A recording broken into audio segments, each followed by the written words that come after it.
de marketing quase que desleal. Sim. Né? Agora, do ponto de vista, essa ascensão, ela foi promovida muito pelo sensacionalismo que o Janones fez. Ele chegou agredindo, atacando, acusando levianamente algumas pessoas. Então, ele tumultuou o processo eleitoral. O juiz da cidade, talvez ninguém sabe disso, o juiz denunciou o deputado Janones por tumultuar as eleições. Então, como o Ministério Público não comprou a briga, na verdade não se deu sequência. Mas o próprio juiz da eleitoral de Ituiutaba denunciou o Janones por tumultuar as eleições de Ituiutaba. Então, é porque é um engodo.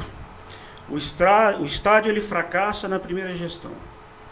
Ele entra com verba e autorização para se fazer, não se cumpriu. Quando você não cumpre uma obra, tudo se complica nessa obra. Na sequência, não houve boa vontade. E na Leandra e Janones, eles foram lá e modificaram a data, né, de que Ituiutaba teria que devolver o dinheiro, exatamente para usar como cabo eleitoral. Exatamente isso. Assim, é só um engodo. Para que eu acredito que uma estrutura dessa ela vai ser concluída, mas vai ser concluída o dia que entrar pessoas sérias. Enquanto entrar pessoas mal intencionadas, que brinca com o povo, que mente para o povo, tudo isso aí é só massa de manobra, massa de discurso de campanha. Inclusive já é a segunda licitação nessa gestão. Sim, e não vai ser concluído. E se for, eu tenho medo, porque quando você deixa a corrupção seguir com obras, obviamente isso vai vamos dizer, dar M, né? Não tem como ser algo positivo. Eles já provaram que são corruptos. Isso está muito claro. O MPF foi a favor da condenação por corrupção. Então, como é que você deixa o rato cuidar do queijo?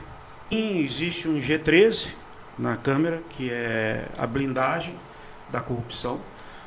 Todos foram denunciados como organização criminosa. Isso que eu estou falando aqui é colocado no processo. Foi admitido, né? Porque você tem... Qual é o papel da Câmara? Legislar, fiscalizar. Se você tira a blindagem da cidade, ela fica totalmente vulnerável. É como tirar o sistema imunológico. Então, nós temos... A cidade inteira sabe, Jader. A cidade inteira sabe das coisas que acontecem, da corrupção, dos desvios. Quando você tem G13, você tem um grupo mais forte, né? São 17 vereadores. Esse grupo não permite você... não há uma denúncia. O que nós, como sociedade civil, estamos fazendo, na verdade, é uma vergonha, porque deveria ser eles, não deveria ser a sociedade civil. Eles ganham mais de 200 mil reais para fazer esse papel de fiscalizador, de denunciador e etc.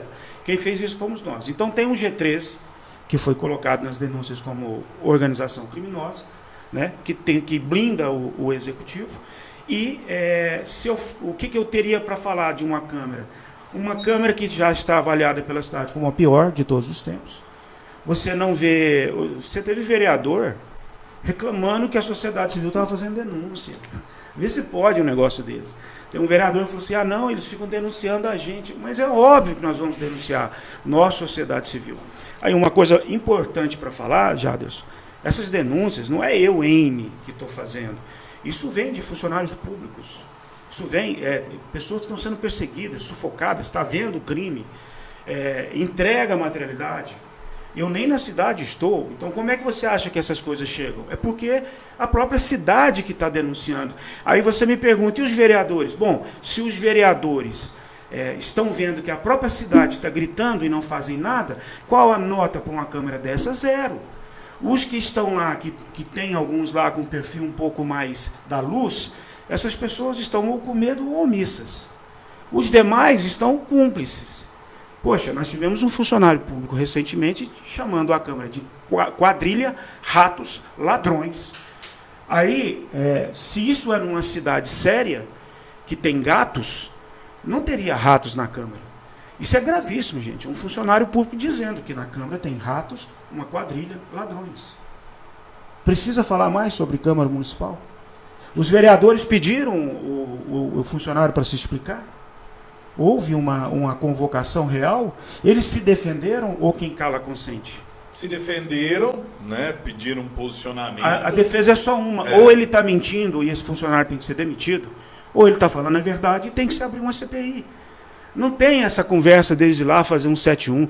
A CPI foi aberta uma CPI dos computadores, superfaturamento dos computadores. Ela foi enterrada no dia seguinte.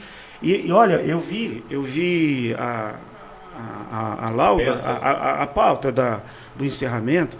Eles argumentaram coisas que são ridículas. Eu entrevistei o IATA aqui, inclusive, eu fui muito franco com ele, falar... arquivar um processo de erro de nome ou de citação? Veja bem, você tem unanimidade, aprovação de abertura de uma CPI. E uma só pessoa diz que como não há um objeto principal, sério, não há um objeto principal, a corrupção dos computadores. Né? A corrupção na Secretaria da Educação. E eles alegaram que não havia um objeto específico. Detalhe, uma pessoa encerrou isso. Ou seja, ela ultrapassou a representação popular. Um presidente vai lá e sepulta uma CPI, dizendo que não havia objeto. Gritando, não sou eu. Eu só filtro, analiso documentação, embaso a denúncia e coloco lá nas instituições legais. E, óbvio, todo mundo com direito à ampla defesa, direito ao contraditório. O grito começou pelo Aranizo. Ele percebeu que os computadores estavam superfaturados. Aí nós falamos assim, poxa, realmente está muito caro. E a gente foi atrás. Aí o Johnny, lá de Belo Horizonte, conseguiu chegar em alguns documentos. Me enviou, eu peguei, e aí eu fui e busquei o consórcio. Eu localizei alguns documentos. Então, Johnny, tá aqui, a gente conversando, né? A gente fez o análise, tá tudo muito errado, tem que fazer a denúncia. Aí eu falei, você faz ou eu faço? Não, eu faço. Então, quem fez essa denúncia dos computadores não foi eu, mas eu acompanhei. Tá? Então, o que aconteceu no primeiro, não é que ela foi condenada, é que o Ministério Público Federal, diante do que salta aos olhos, e que é assim, absurdo, ele pegou e chegou e fez uma proposta para ela de que ela deveria renunciar ao caso, devolver mais de 2 milhões e ainda ficar inelegível até quase 8 anos. Né? Então, e ela recusou. Ou seja, ela optou vou negar, não é isso, tal, etc. E aí o que aconteceu? O Ministério Público, então você não quer o acordo? Então tá bom, vai virar processo judicial. E virou processo judicial na primeira instância da Justiça Federal, não é Tribunal de Tuiutaba, não é Fórum de Tuiutaba.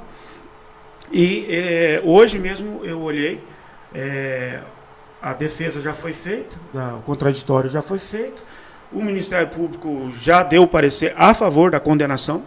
Eu vi a defesa deles, são mais de 20 advogados de Brasília. Só aí você começa a analisar como é que esse pessoal está pagando esse tanto de gente, né? Então, assim, você tem ali, hoje o Ministério Público foi intimado pelo juiz a dar o parecer final. O Ministério Público foi agora dia 10, se eu não me engano, 2 do 10, o Ministério Público vai se posicionar e vai para a sentença. Eu li a defesa é muito fraca, eles alegaram, devido à pandemia, o que todo mundo alegou? Devido à pandemia, nós tínhamos a urgência, os computadores não foram entregues até hoje, só parte foram entregues, estão ali na 17 com a 14, a informação que a gente tem. Então, eu acho o seguinte, o parecer do Ministério Público é muito contundente e muito embasado, porque eles levantaram documentação, notas fiscais e tudo, embasou todo o processo, e o Ministério Público deu um parecer para a condenação, ou seja, aos olhos do Ministério Público Federal, eles são corruptos, porque houve sim superfaturamento notório dos computadores. Então, o Ministério Público é a acusação, a defesa está dizendo que não, que foi por causa de pandemia, e quem vai julgar é o juiz. Como roda isso agora? A roda que depois que o Ministério Público fizer a sua manifestação, o juiz vai dar concluso para a sentença e vai dar o veredito. Se eles são condenados, ela ou recorre, né? Isso aí poderia ir a uma segunda instância, provavelmente é o que eles vão fazer, mas ela já sairia, no caso, com uma condenação. Né? Já sairia condenada em primeira instância. Obrigado a se afastar do cargo ou não?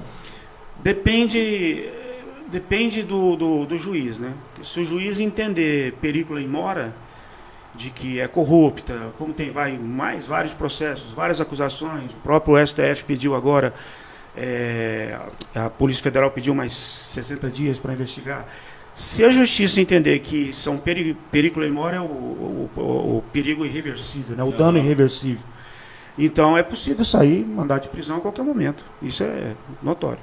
No processo legal, cabe defesa, que no Brasil não tem segunda instância, né? É prisão em segunda instância. E você acredita que esse processo vai andar? Você acredita que isso acontece quando? Jaderson, já aconteceu tanta coisa em Tuiutaba. As pessoas, eu entendo vai acabar em pizza. A descrença. Não tem justiça, isso não vai dar em nada. Assim, primeiro, eu já falei, nós não contamos com o povo de Tuiutaba, a credibilidade ou a crença do povo de Tuiutaba. Nós estamos fazendo o que tem que ser feito. Ponto. A cidade, aliás, deve muito ao Tenente Marco Antônio, ao Max, né? ao próprio Silvio, que também colaborou com algumas coisas, Fabrício, certamente o Fabrício foi decisivo em várias denúncias, né? Hoje o próprio Cefas está movimentando para se chegar à justiça. Então, o que acontece? Nós tivemos mudanças em algumas instituições, né? Mudanças de pastas. Tivemos, no judiciário também teve algumas mudanças, que a gente sabe. Nós tivemos auditoria em instituições, nós tivemos batidas, nós tivemos prisões preventivas. Então, assim, sério que vai acabar em pizza? Você tem hoje um processo dentro do Supremo Tribunal onde um ministro está dizendo assim, preciso concluir o processo. PGR, e a PGR foi a favor de continuar as investigações. Quem está pedindo é a Polícia Federal. E pelo MPF, que foi onde as denúncias estão. Então, quem acha essa historinha de que não está dando em nada... E outra coisa, Janones e Leandro já estão condenados pela justiça divina, certeza. Nós vimos as provas já. Nós não estamos aqui... Eu falo direto, eu não dedico a minha vida em destruir a vida de pessoas, não. Vou relembrar aqui, Leandro e Janones, Deus os ama. Um dia serão luz, hoje são trevas. E eu, inclusive, quando eu fazia lives, eu falava, pô, essa moça não tem família? Ninguém está orientando, mostrando o buraco que ela está caindo? Porque o poder faz isso, né? Empregados. Pois é, estão todos empregados. Talvez seja isso. Mas, assim, sinceridade, eu tenho hora que eu fico com dó. Porque é muito fácil perder a alma. A quantidade de pessoas que foram aliciadas nesse jogo de poder deles, insano. Um jogo de poder que você fala assim, meu Deus, são os mesmos erros do passado. Pessoas tentando juntar dinheiro, poder, e vai terminar no caixão. Entendeu? Então, eu não tenho um trabalho de ódio. Esse não é um trabalho de ódio. Eu vou confessar uma coisa para você, confidencializar uma coisa para você. Todo esse trabalho ele só foi feito com a minha participação. Eu sou espírita, então, obviamente, eu tenho a minha crença. Eu tive orientação espiritual. Eu fui instruído, né, através de cartas psicografadas, né? Eu tive instruções. Falou, filho, é isso. Detalhe, regra número 1, não é um trabalho de ódio. Não pode ser um trabalho de ódio. Leandro e Janones, Deus os ama. Cometeram erros, obviamente, vão ter oportunidade não só de responder, de se defenderem, mas pela lei divina, vão ter oportunidade também de rever conceitos, de recomeçar a vida. Então, nós não estamos fazendo um trabalho aqui de perseguição. Aliás, não tem nada a ver com política. Uma das coisas da ansiedade do povo é isso. A PF e o MPF não tem o prazo das eleições. O calendário deles não segue eleições. Tem muita gente querendo que... por que não acontece? Tem que ser antes ou depois? A PF e o MPF não faz um trabalho baseado em calendário eleitoral. Mandar um abraço, Cássio. Não, é que tem uma confusão. Não é fraude nas urnas. Tá. Ótimo. Não é fraude nas urnas. O processo da Leandra, ela foi condenada em primeira instância, ela não poderia seguir na eleição. Ela foi condenada pelo juiz aqui. E eles reformaram a sentença, ou seja, eles conseguiram reverter, ou conseguiram continuar mediante uma fraude que induziu a justiça ao erro. Entendeu? Então, assim, ela não cumpriu o artigo 14 da Constituição Federal, ela não estava apta a ser candidata. E quando ela foi condenada aqui, o juiz, de forma certeira, a condenou, eles recorreram onde o Janones fraudou um documento. E a Letícia, secretária, que assinou esse documento do gabinete. Aí tem várias coisas no meio. O Janones disse que esse documento era da Câmara, o que é uma mentira. O Janones estava no processo como testemunha formal do processo. Ele não poderia mentir. E o Janones entregou um documento dizendo que ela trabalhava Brasília. E ela não trabalhava em Brasília, trabalhava em Ituiutaba. E eu te mandei o documento da Câmara dos Deputados que mostra onde ela era lotada. Ela era lotada em Minas, ou seja, a condenação... olha como que é simples.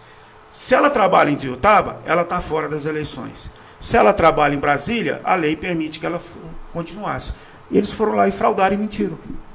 E aí, induzido ao erro, dizendo que era um documento da Câmara, que dizia que ela era Brasília, foi revertido. Então, por isso que eu falo, ela é ilegítima.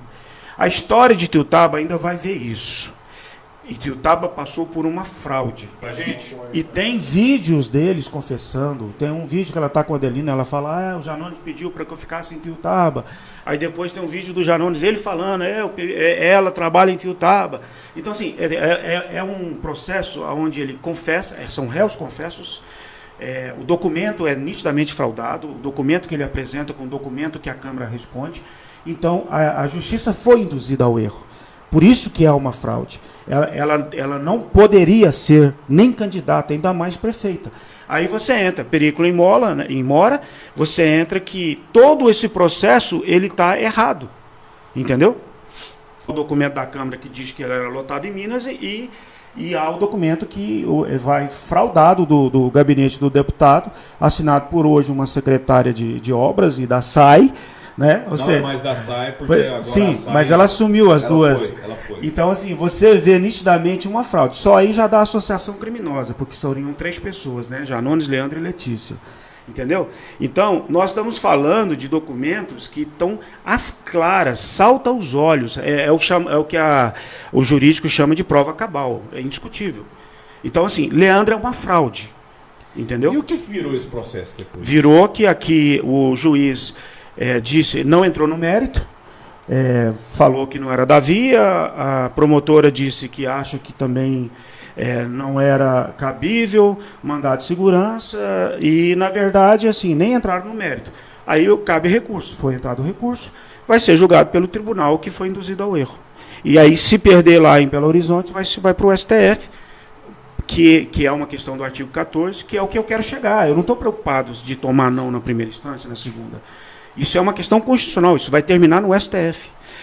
E Ituiutaba não vai passar em branco essa fraude que o Janones e a Leandra fez. Isso não vai. Você acha que esse processo, o que você disse, o judiciário não dá para datar? Né? Eu não estou preocupado, muita gente se preocupa com essa questão. Primeiro, eu não tenho ansiedade de justiça, eu preocupo fazer a coisa certa. Entendeu? Eu sei que esse assunto vai chegar no STF. Ponto. Entendeu? Então, assim, o tempo, para mim, não. O que eu sei é que Ituiutaba não vai passar batido que nós tivemos uma eleição fraudada. Entendeu? E não só para não haver cortes de inimigos, né? Não é fraude nas urnas. É fraude dos concorrentes frente à documentação. Frente à justiça. Vamos lá. Tem uma matemática feita. Tem a aquisição do poder. E, obviamente, as bajulações que vêm em volta do poder. E, por exemplo, a prefeita tentou processar, né, o denunciante, que é uma das pessoas do grupo, da sociedade civil, que está lutando pela cidade. Ela tentou processar e ela perdeu na justiça. Nós não fizemos. Se fosse político, a gente estaria atacando. Ninguém fez festa que, viu, você perdeu, você não tinha razão e tal. Então, assim, ela é uma pessoa, uma figura pública, ela estava, a chamada mansão que a prefeita tinha, todo mundo sabia o que nós fizemos com o nosso jornalismo investigativo. Nós chegamos ao documento da casa e mostramos. E a casa, ela apresenta uma casa que ela tinha anterior para pagar essa conta, uma casa que vale 1.600.000 e entrou como 1.200.000 para ter lastro contábil. Né? Então, tudo isso foi apresentado. Tudo isso forma o pacote de algumas denúncias. E isso está embasado nas denúncias também? Sim, tudo. Na verdade, foi o seguinte, Jaderson, nós chegamos em todas as instituições do Brasil, todas. Nós chegamos na PF, no MPF, no CNMP, nós chegamos no GAECO, nós chegamos no TCU, nós chegamos em tudo que você pensar de instituição, PC, como eu disse, vereadores nós fomos atrás do vice-prefeito, fomos atrás do MP de Ituiutaba, enfim, nós fomos atrás de todo mundo, com a seguinte frase: socorro, Ituiutaba está refém do crime organizado, ponto. E por isso que nós tivemos atenção. Nós não somos heróis. Heróis é a PF, é o MPF, nós somos vítimas. Entendeu? Nós somos uma sociedade gritando: socorro, Ituiutaba está refém de uma organização criminosa. Não, o que essas pessoas têm que perceber é que o que eu estou falando aqui é gravíssimo. Então, assim, se é mentira, se nós somos levianos, eles deveriam me processar. Nós não temos medo nem de morrer, vai ter medo de processo. Porque nós estamos lidando, nós estamos enfrentando. Por isso que não interessa a opinião das pessoas. Nós vimos as provas. É muito simples, Jader. Nessa história vai haver um bobo. Ou o bobo somos nós, ou é quem está vindo contra. Entendeu? Então, eu não estou preocupado com o que a cidade vai pensar. Nós estamos fazendo a coisa certa. Denúncias levianas não são aceitas pelo Ministério Público Federal. A Polícia Federal não ia pedir mais 60 dias para investigar uma coisa se ela achasse que isso está sendo denúncias levianas. Então, quem quiser abrir os olhos nessa cidade, abra. Quem não quiser, morre abraçado. É muito simples. Nós não estamos aqui perseguindo pessoas, como eu disse. Deus ama Janones, Deus ama Leandra. Um dia eles vão ser luz. No meu espiritismo é isso. Um dia eles vão atingir a luz. São filhos de Deus. Hoje eles são trevas. E nós denunciamos crimes. Eu não vou sentir prazer de ver Leandra preso, Janones preso. Não tenho prazer nisso. Agora, essa cidade precisa se libertar. Então, o Ministério Público Federal, ele foi acionado porque a coisa se divide da seguinte forma. Tem crimes que é de alçada do município, crimes que é de alçada do Estado, crimes que é alçada federal. Então, como eles mexeram em verba pública federal, entra o Ministério Público Federal. As demandas que eram do Ministério Público Local, o MG, né, MPMG, estão lá. Inclusive, nós tivemos reações a por que as coisas não andavam. E correu um processo lá dentro do CNMP, ampla defesa, direito ao contraditório, e, na verdade, o doce... O que é isso, quando você fala que repercutiu lá fora? Porque a gente estava achando que não estava andando.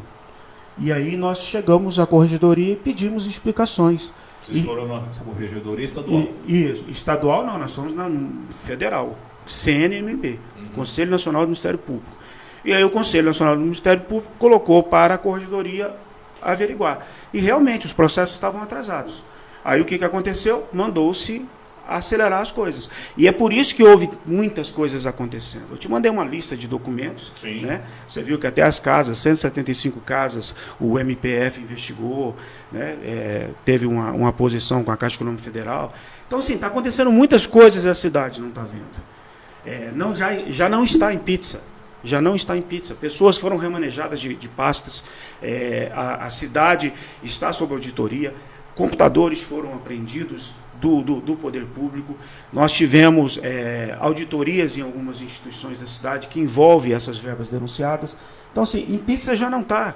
E nós estamos fazendo o quê? Propondo uma reflexão para a cidade. Os que querem morrer abraçado com eles, parabéns, prefeita. Agora, os que querem acordar e saber que essa cidade pode mais, fiquem atentos, porque, na minha visão, vão passar vergonha. O Cássio... Não só pela questão moral, né? Eu sou extremamente a favor de festa, mas eu costumo colocar o seguinte: se uma mãe está em casa com um filho doente, ela pode até fazer um bolo humilde para o filho, porque é aniversário do filho doente. Você não vai dar uma festa de arromba que vai custar o hospital dela, a farmácia dela e etc. Então, do ponto de vista de moral, já é um escândalo, né? Uma festa com tanto dinheiro, a prefeitura negocia os espaços comerciais, ou seja, você faz uma festa de milhões de reais e vende um espaço para um grupo. Isso não é muito claro, não há transparência. Então, não é uma festa, primeiro, não é uma festa de graça, porque tem dinheiro público. Confunde as pessoas que acham que o dinheiro que vem de Brasília não é público. Porque o que falta aqui na cidade, se não faltar aqui, vai faltar na favela do Rio. Vai faltar. Então, você tem que ser muito insensível de achar que um dinheiro que veio para Brasília ou que não viria não vai fazer falta para alguém. Então tem que ser muito egoísta, muito desumano de entender que dinheiro público é dinheiro de sangue e ponto. certo? Então, o que acontece? Não é de graça, porque quem pagou isso foi o próprio povo, população. Segundo, envolve valores muito grandes e há uma separação de classe social, onde o povo ainda fica ali no chão e a burguesia dentro da comodidade, porque tem dinheiro para pagar mais caro. Então há uma demagogia nesse processo e certamente a corrupção. Pode remanejar da verba. Verba carimbada, gente, ela é carimbada para a pasta, não é carimbada para a Expopec. Então, assim, por exemplo, chegou verba carimbada para o Natal. Ele pode ser convertido em cestas. Quanto não dá aí 1.600.000 de cestas para fazer a festa natalina de 10 mil pessoas que dependem de fome, que estão passando fome. Então, essa conversa de verba carimbada, primeiro, muitas delas saíram pela Secretaria de Desenvolvimento Econômico. Então, não é verba da cultura, não saiu da cultura. Algumas das verbas, nós temos os documentos, chegaram da agricultura, pela pasta da agricultura. Então, veja bem, se a verba ela é da pasta, o secretário tem direito de remanejá-la dentro dos assuntos da pasta. Por isso que existe a LOA, né? a lei de orçamentária anual, né? Que ela determina a distribuição para os setores, saúde, esporte, lazer, educação, etc. Dentro daquela pasta existem, obviamente, o que é obrigatório, pagar a folha de pagamento, várias outras despesas que são obrigatórias, e o que sobra, a liberdade de destinação. Então, essa conversinha, tem que ter a verba da saúde, é só da saúde, mas é da pasta, não é, né? Então, e a gente recebeu denúncias também que eles estavam remanejando o dinheiro até da SAI para movimentar esses pagamentos aí de artistas, etc. Quer dizer, isso daqui são denúncias, né? Eu não disse que é fatos, são denúncias. E a gente sabe que existe corrupção nesse processo. Vamos lá, muito se falou. A cidade inteira conversa conosco. Funcionários públicos, próximos, muito próximos e de dentro. Então, nós sabemos da violência que envolve o casal, da relação conflituosa, de inclusive agressão física. Pelo menos são o que as denúncias falam, né? Nós sabemos que houve um boletim de ocorrência que o deputado correu com uma faca tentando feminicídio em Tuiutaba. Isso foi registrado, isso é a história que a cidade inteira sabe. Sim. E há o boletim de ocorrência, nós temos esse boletim de ocorrência. Imagina, o deputado federal correndo com a faca para cometer feminicídio. Isso está, inclusive, no boletim de ocorrência. Então, não é... Quando eu vi esses vídeos e essas coisas, na verdade veio a público o que a gente já sabia. Que é uma relação conflituosa, é meio passional, né? Parece que a assessora é presa emocionalmente a essa relação tóxica e ela não reage com a postura de que ela diz que as mulheres têm que reagir. Então, assim, se você está me perguntando a minha opinião, né, o que eu estou emitindo é uma opinião, estou julgando. Eu acho que ela é tão assessora que ela não enxergou que ela está no cargo majoritário, que o executivo não deve nada ao legislativo, são poderes que se equivalem, né? Então, ela não tem uma autonomia, me parece, presa emocionalmente nesse processo e se sujeita a esse tipo de coisa. Ainda na cidade? Na verdade, é aquela história. Em terra que não tem gato, o rato faz festa, né? Na verdade, ele não manda em nada. Agora, as pessoas que deveriam defender não fazem nada. E aí sim ele passa a ter voz. Eu te falo, na minha visão, ela não move um A sem pedir benção. Até porque é o perfil dele. Então, quem não viu aqui na cidade que ele obriga a funcionário a ir em carreatas? Obriga a funcionário a ter que botar 70-40 no celular. Quem não sabe disso em Tuiutaba? Todo mundo sabe, isso tudo está denunciado, tá? Isso aí é porque também faz parte dos porque tem alguns assessores que chegam e falam assim, mas isso que você está falando vai para a justiça. Já está na justiça, então fica muito tranquilo, já está na justiça. Então, assim, essa autoridade que o Janones tenta implantar na cidade, ele só está tendo algum tipo de êxito, porque ele não manda em nada, ele só está tendo algum tipo de êxito porque as cadeiras que deveriam proteger a cidade não a fazem. E aí a Câmara tem uma grande responsabilidade, como eu disse, estão prevaricando, né? E no caso do G13 são cúmplices. Então, na minha visão, só está faltando gato. Entrou gato, eles já estão pegos. Entrou gato, os ratos serão devidamente defenestrados. Sim, na Secretaria de Educação as investigações estão a todo vapor. Algumas estão em sigilos, outras correm normalmente, né?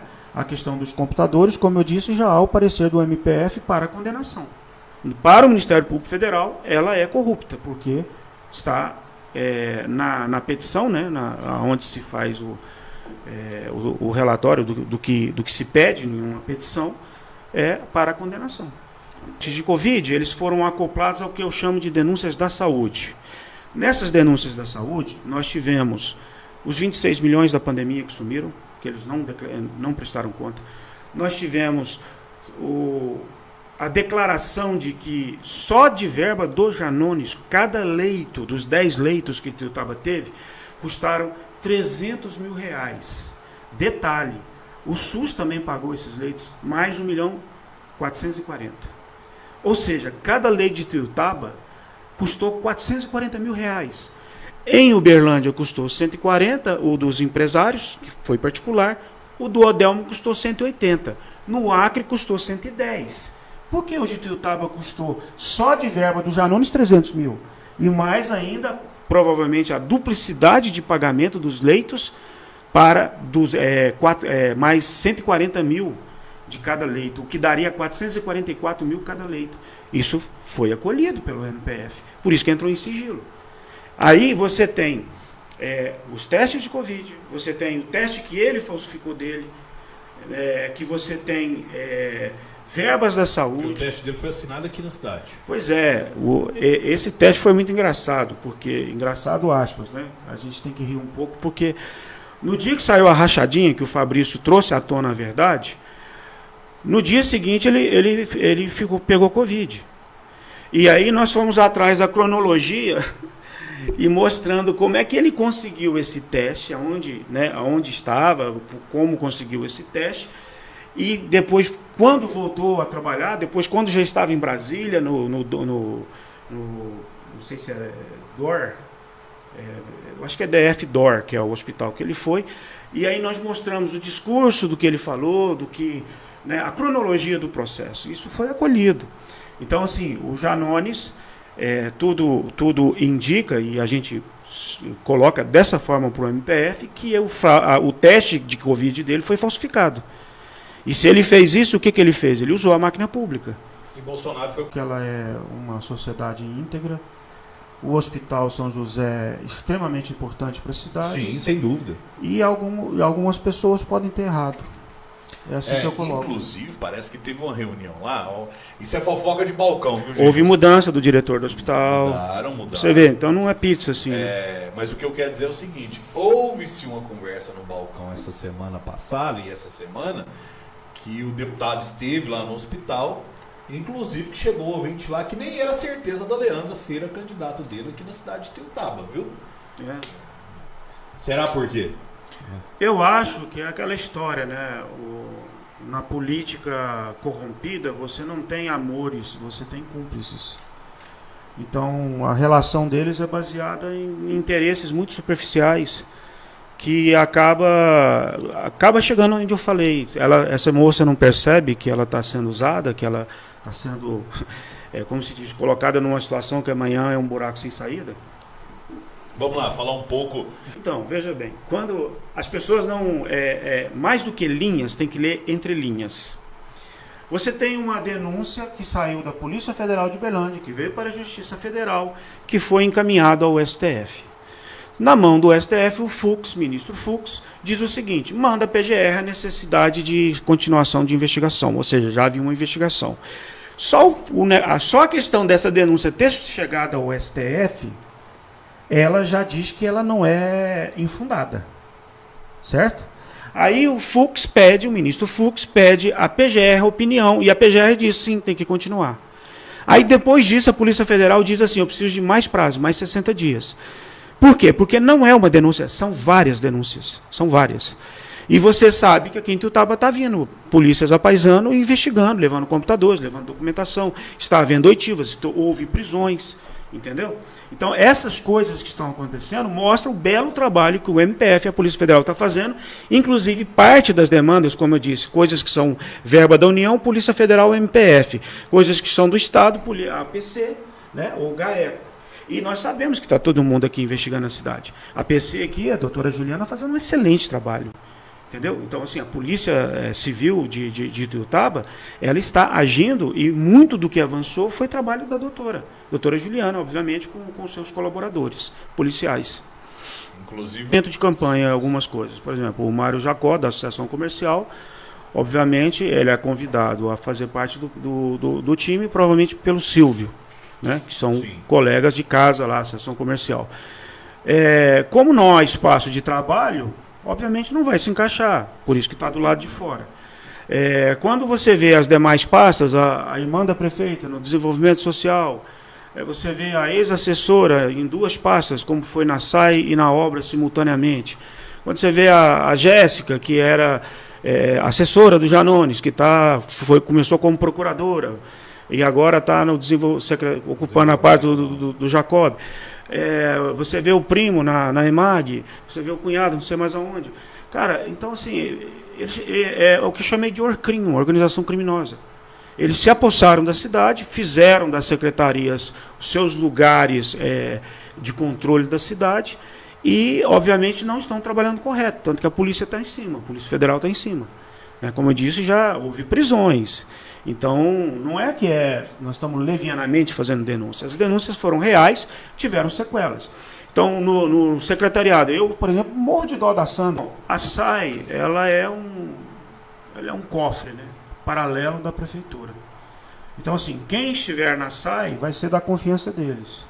Como eles são, na minha visão, corruptos, ali não está nada confiado. É por isso que você vê aí, quer dizer, uma instituição como a SAI, que já teve o ISO, não tem um gerador, se acabar a energia na cidade, acabar a água. Você sabe o que eu ia falar a respeito disso no final do Compraram uma caminhonete que dava para comprar um gerador.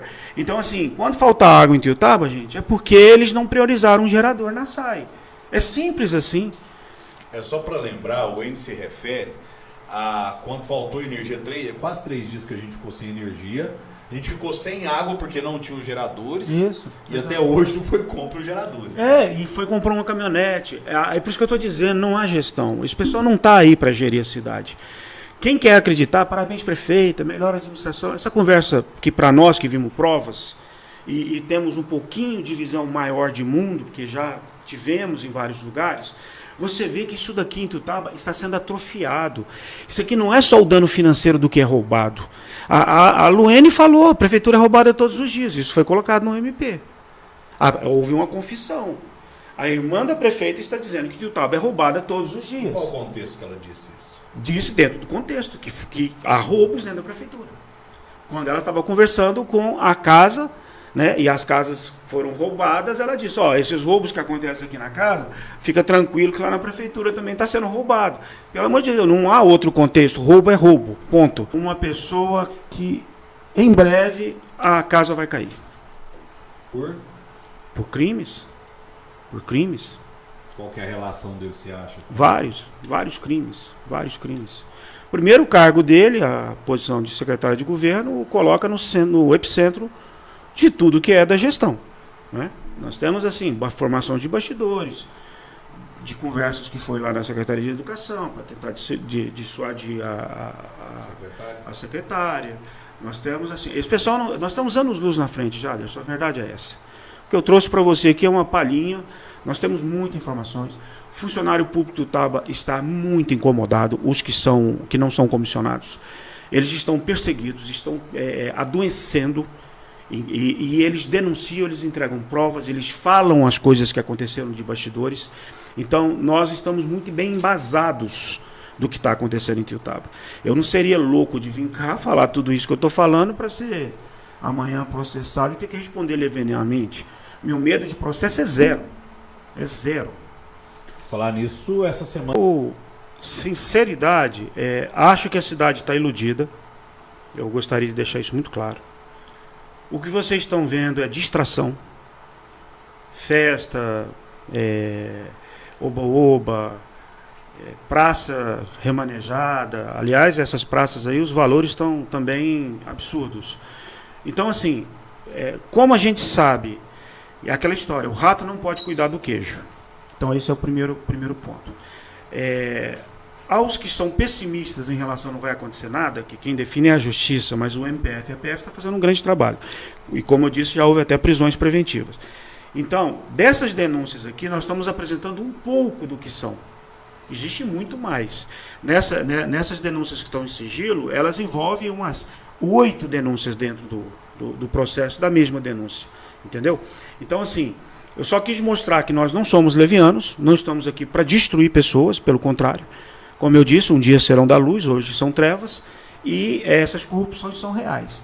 E aí a história, se é real, o que Ituiutaba quer para ela? Quer conviver com isso? Quer morrer abraçado? Defendendo uma coisa indefensável? Porque existe a saúde perecendo, pessoas morrendo. Sobra festa para o banheiro da Expopec e falta cadeira no pronto-socorro. Então, se alguém quer defender essas pessoas, fiquem muito à vontade. Para mim, vão passar vergonha. Porque isso daí não vai acabar em pizza. Vamos lá, então. Vou falar alguns nomes, você fica à vontade para fazer uma consideração ou falar rapidamente sobre a pessoa, fica à vontade. Vou começar com Aranísio Júnior. O Aranísio é um cara que está procurando espaço. Eu não gosto muito do formato cômico, mas eu entendo, como publicitário eu entendo. Eu acho que existe algumas mágoas do passado, porque ele também foi uma pessoa que lutou, pelo menos como um grupo político. Acho que de alguma forma foi escanteado, não teve o reconhecimento. Mas acho que no final ele acabou embarcando numa história de luta pela cidade. Eu acho ela bem legítima. É um cara inteligente, obviamente, é formado, né, advogado. Eu não quero tirar o mérito de ninguém, porque todo mundo que grita está ajudando a cidade. E o Aranísio tem o meu respeito, obviamente. É que você me pediu franqueza, eu estou fazendo um diagnóstico mais... A ideia é essa mesmo, fique à vontade para responder no tempo que você achar pertinente. Deixa eu me lembrar de algum outro nome aqui que eu quero antes de ir dos mais polêmicos. Vamos começar. Tenente Marco Antônio.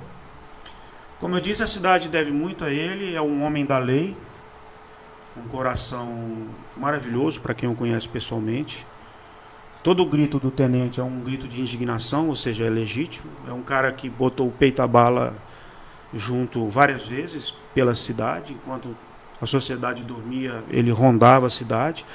Tem um histórico limpo na política, é um homem que veio tentando ocupar um espaço para realmente limpar, então, assim, tem o meu respeito, a minha admiração. É um homem da lei e acho que essa cidade deve muito a ele. Fez mais nesses últimos anos do que fez em 27 anos de polícia, e olha que tinha feito muito. Hein?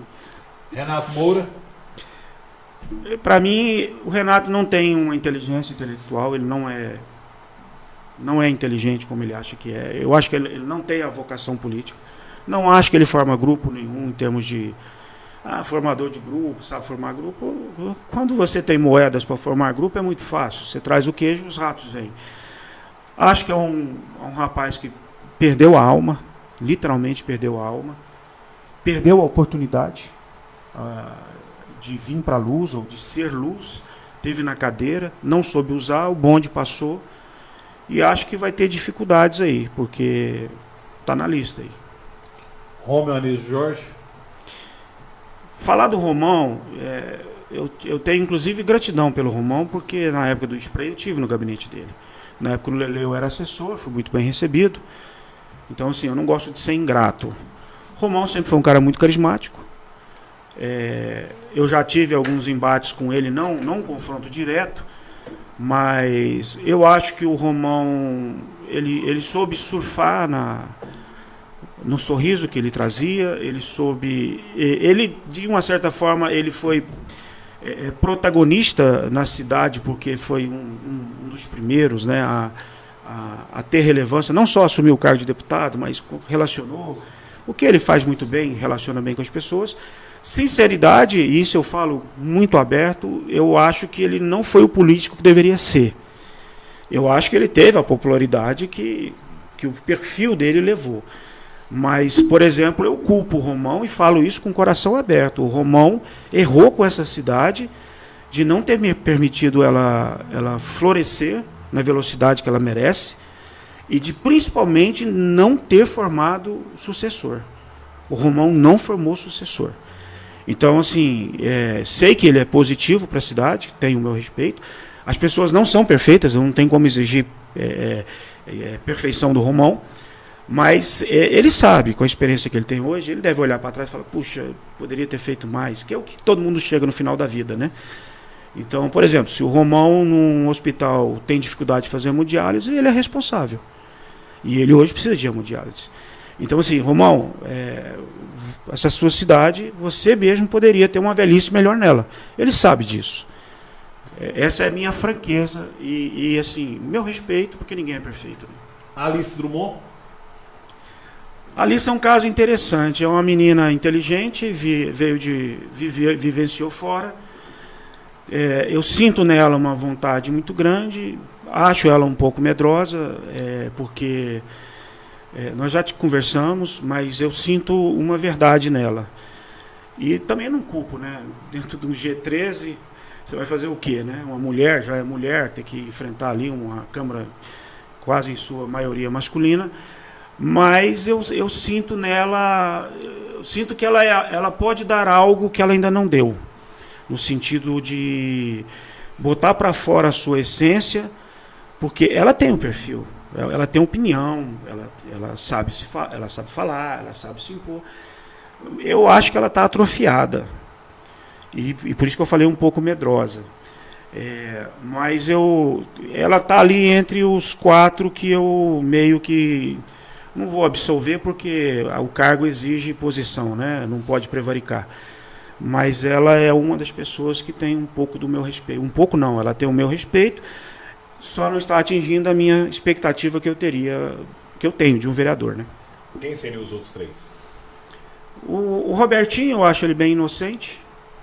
Inocente no sentido não de burrice, mas de... Tem vontade, mas não tem força, não tem voz. Está ali eleito, abafado. Eu acho que ele não vai somar, mas também não vai atrapalhar. Então ele meio que está cumprindo o mandato ali, mas eu não acho que ele seja uma pessoa ruim. Mas, obviamente, não atende à posição de um vereador como deveria. Isso falo abertamente para ele, sem nenhum remorso, né? Sem nenhum constrangimento.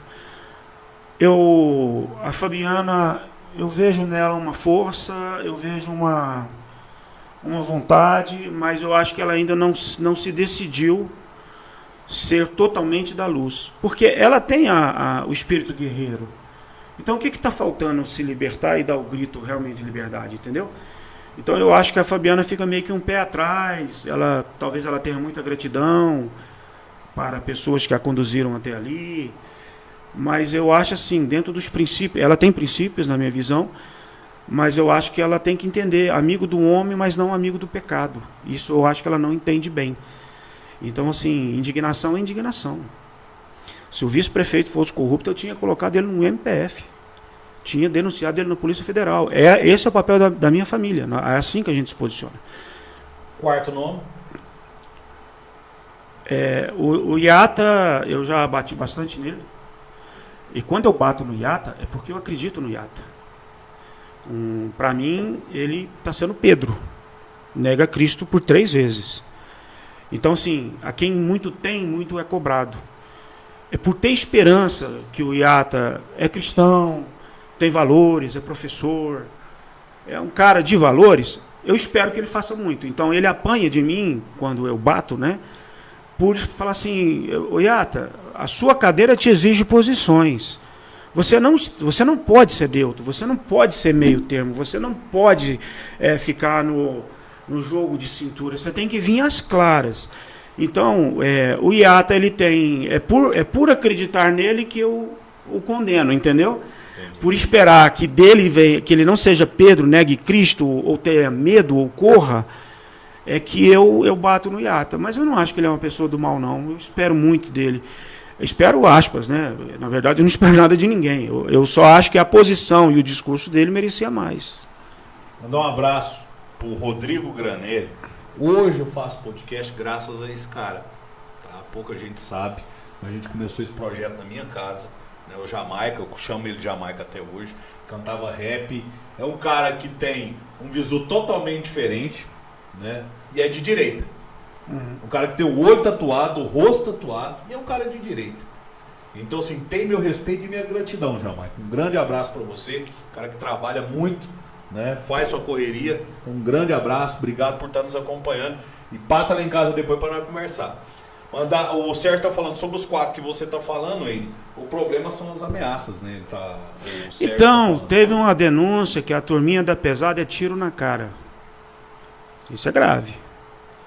Por isso que eu tenho um pouco de complacência na hora de olhar esses 4 que eu falei. Tem uma turminha da pesada. O funcionário público disse isso. Aqui, claramente, no Wellington. Quadrilha, ladrões, ratos. Entendeu? Então, assim, se a cidade está sitiada, está faltando vereadores dar o grito. Mas se eles têm medo de morrer, porque nós também estamos sob risco. Eu estou vindo aqui metendo a cara. Sim. E não ganho nada. Então, assim, façam alguma coisa. Porque se 4 vereadores assinam uma carta, eles podem pedir sigilo. Denuncia a Polícia Federal, denuncia o Ministério Público Federal. Nós estamos fazendo isso abertamente. Posso sair aqui na rua e tomar um tiro? Posso. Por que não? Tem falado de tanta gente aí. Só que quando você luta por uma cidade, você não pode ter medo de morrer. Se a gente colocasse o medo de morrer, o Max aqui sofreu retaliações. O Max foi o que mais apanhou. Por isso que eu falo, a cidade deve muito ao Max Lima. Deve muito a ele. Teve casa incendiada, teve vários problemas aí, entendeu? Foi ameaçado de morte. Então, assim, se a gente fosse para ter medo aqui, medo de morrer, eu acredito em reencarnação. Vai me matar? Ok. Na próxima a gente resolve de novo. Estamos aí. Luiz Pedro Corrêa do Carmo. O Luiz Pedro, assim, eu tenho que separar o médico do político. Como médico muito benquisto, muito carismático, uma pessoa que, obviamente, todo médico serve a vida. Então, assim, o médico não tem nem nada para falar dele. Como político, ele me decepcionou bastante. Eu levei ele ao Conselho Nacional de Justiça, ao STF, coloquei ele na frente do presidente do tribunal, que era o Gilmar Mendes na época, para assinar um protocolo de intenções. Esse protocolo foi assinado. Ou seja, o CNJ, Conselho Nacional de Justiça, tinha um protocolo de intenções com o Ituiutaba, porque nós estávamos exatamente tentando combater o crime organizado, o menor infrator, que era o projeto do Carlos Eanes, não era um projeto meu. Me pediram ajuda, eu levei lá, botei na frente do Supremo Tribunal e fiz, e Ituiutaba foi lá e conseguiu. Tive no Ministério da Justiça e tal. Trouxe o ministro do Conselho Nacional a Ituiutaba, trouxe o ministro. Na época quem recebeu foi o Públio Chaves, foi ali no Hotel Bernal. Aí, como o Públio Chaves teve a transição, o Luiz Pedro assumiu. Quem foi lá em Brasília foi o Luiz Pedro. E ele não deu sequência, porque viu um processo político. Ele não enxergou o que é Ituiutaba, uma cidadezinha do interior, ter algo assinado com o Conselho Nacional de Justiça, para um tema extremamente grave para o país, que é o menor infrator, que o sistema judicial não tem onde pôr. E nós íamos fazer um projeto piloto. E aí prevaleceu uma visão política. E eu fiquei muito decepcionado com isso. Então eu acho que ele não teve a visão, porque eu sabia onde ia chegar, eu tinha contatos lá muito bons em Brasília, eu sabia o que eu ia fazer. E ele não permitiu. Então, assim, faltou visão. Então eu tenho essa decepção do Luiz Pedro, separando o médico do político. Para mim, não teve a visão. Leandra Guedes. É uma assessora, somente uma assessora do ponto de vista material, né? Do ponto de vista espiritual, Deus a ama, filha de Deus, um dia será luz, hoje, para mim, é trevas. É uma assessora que está iludida, que está sendo aliciada pelo deputado, numa estratégia muito mal feita, chega a ser idiotizada, porque deixam muito rastro para trás. E acho que essa moça vai se arrepender muito, porque está jogando a vida fora. Acho que deveria fazer reflexões. O Chico Xavier fala, nunca é tarde, né, para mudar, pode recomeçar e fazer um novo fim. Não tenho prazer em atacá-la, não acho, mas acho que ela é aquela história, forçar uma situação que ela não estava preparada, ou seja, de gata borralheira a princesa. A carruagem vai virar abóbora daqui a pouco. André Janones? André Janones, para mim, filho de Deus, mas fala para idiotizados. O discurso dele, para mim, é fraco. Eu costumo dizer que é voo de galinha. Você acha que está voando, mas está caindo. Sobe igual um rojão. Sobe fazendo barulho, brilhando, mas chega lá em cima, explode e vira purpurina, vira nada. O Janones, para mim, ele é desumano. Dos piores defeitos dele é a falta de sensibilidade.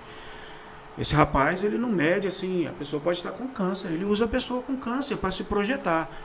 Em plena pandemia, não teve escrúpulo. É um cara que tenta atacar as pessoas e ir lá na ferida mais profunda.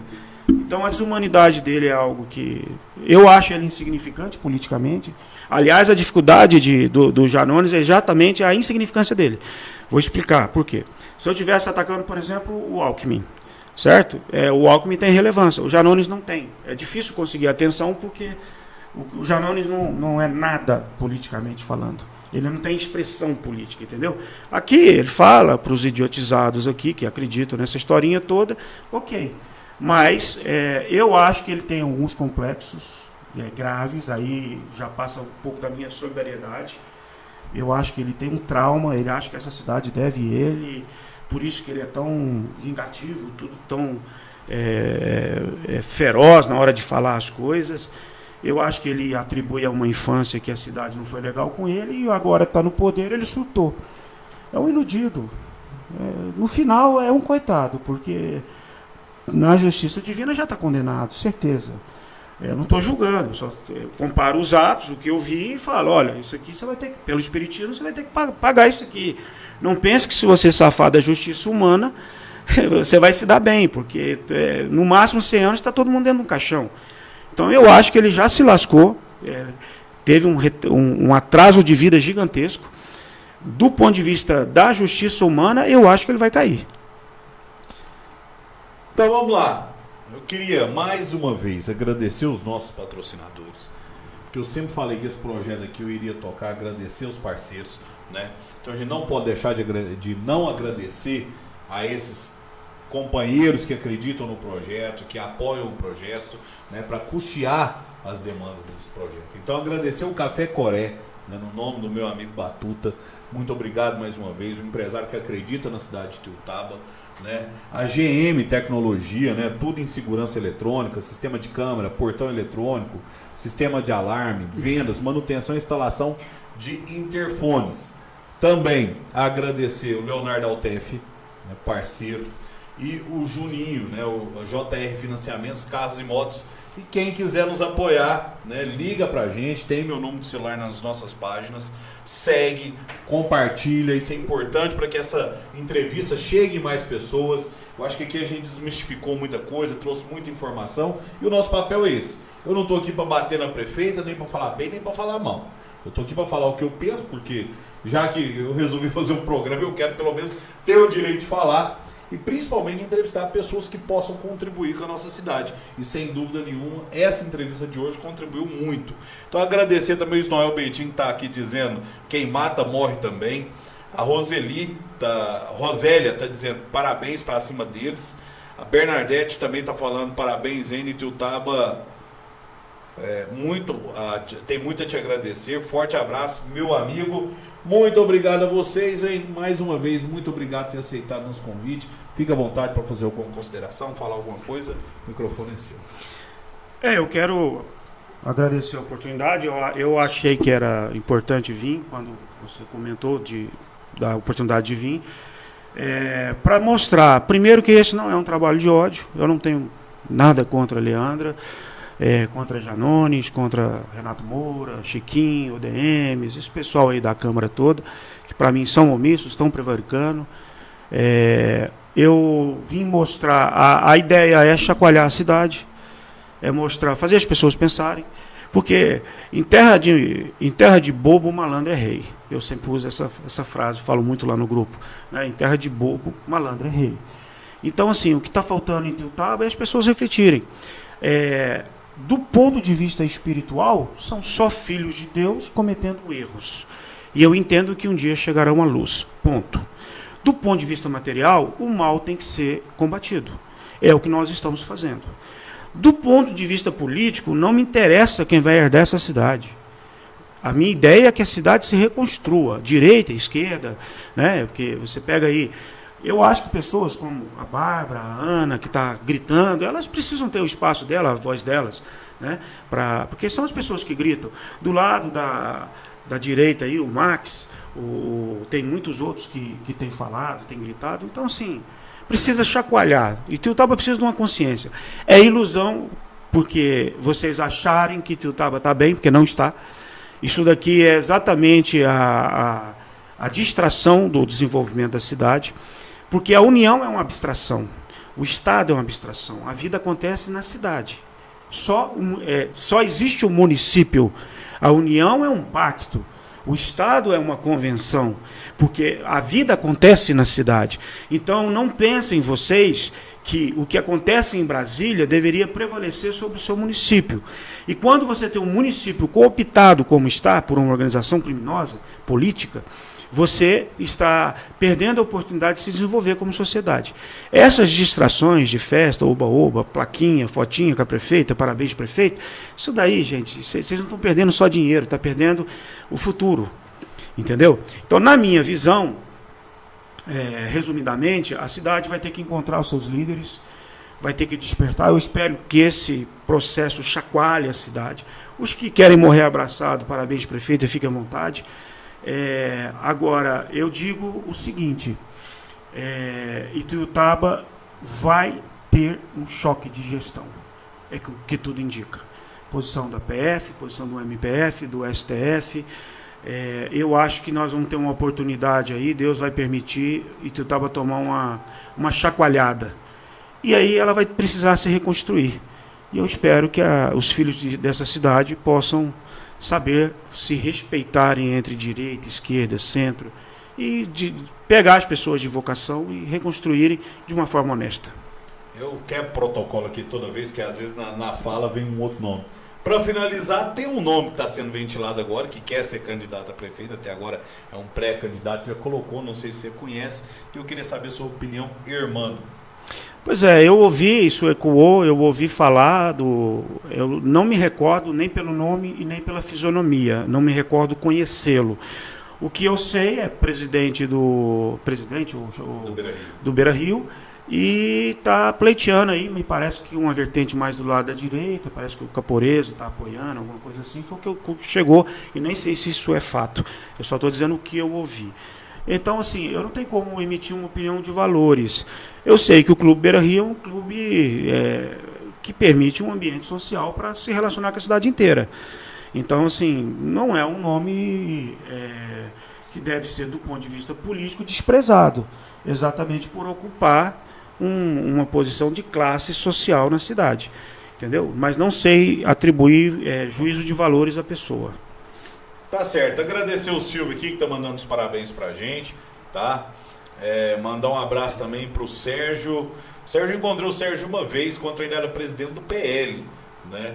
Muita gente acha que eu sou de esquerda, eu me considero um progressista hoje, já passei pelo PT, fui um dos fundadores do PC do Ituiutaba, depois passei pelo PT, depois fui para o PL e agora estou no PDT. Então eu costumo dizer que eu sou um progressista, não sou de direita nem esquerda. Se tiver certa a direita ou se tiver certa a esquerda, eu vou defender. Se tiver errado também, eu vou criticar. Deixa eu fazer uma análise sobre isso que você falou. Isso que eu vou falar, eu vou entrar na questão polêmica Israel-Palestina. Israel-Palestina é muito simples, apesar de ser complexo, historicamente complexo. A coisa se resume no seguinte, irmãos se matando. Simples assim. Os semitas são filhos de Sem, que era filho de Noé, que na verdade deu a origem aos judeus, árabes, etc, etc, palestinos e tal. No final, são irmãos se matando. Quando você pega o Brasil e polariza direita e esquerda, né, como é que eu posso tirar o direito da Bárbara, por exemplo, reivindicar o espaço LGBT dela? Né? Como que eu posso tirar o direito da pessoa que é empreendedora e quer o livre comércio? Então, assim, são só brasileiros se matando, essa história de dividir o Brasil em direita e esquerda. Igual Palestina e Israel, são só irmãos se matando.